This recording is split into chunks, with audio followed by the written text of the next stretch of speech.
çıkarttım. Neynədir?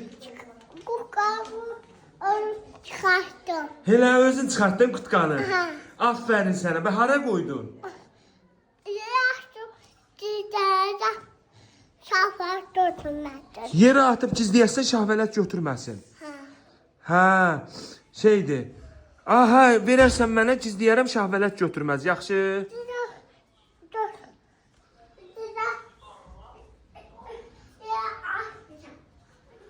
Hə, yaxşı, yaxşı. Çayaqdır. Hara getdi? Ora. Kim götürdü? Ah. Adı nədir onun?